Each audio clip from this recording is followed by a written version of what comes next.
Hello po, nandito po ako sa aking kusina. Magandang hapon, gabi, umaga po sa ating lahat. Ayan po, at ako po ay magluluto na po ng aming ulam ni Grandpa. At bell pepper, 3-color bell pepper po ang aking iluluto.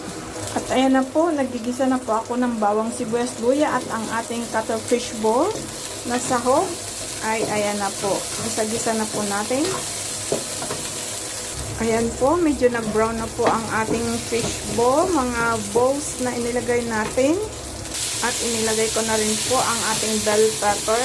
Gisa-gisa, halo-halo. At nilagyan ko na rin po ng oyster sauce, konting asukal, konting chicken powder, halo-halo. At konting ketchup po. At inilagay ko na po yung hipon kasi may sahog pong hipon. At yan na po, luto na po ang ating bell pepper.